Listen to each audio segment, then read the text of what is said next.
जलालपुर पीरवाला में दरिया चनाब का सुपर बंद टूट गया है। सैकड़ों घर और 2000 एकड़ पर तैयार फसलें तबाह हो गई।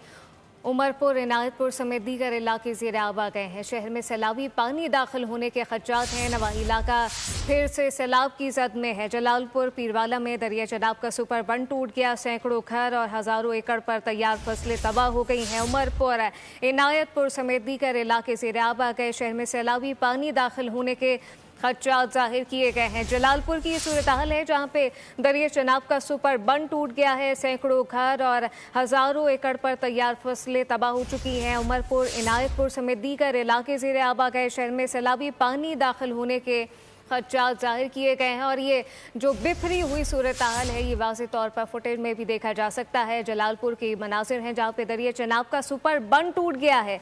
सैकड़ों घर और हज़ारों एकड़ पर तैयार फसलें तबाह हो गई। सब्सक्राइब करें और बेल दबाएं ताकि कोई खबर रह न जाए।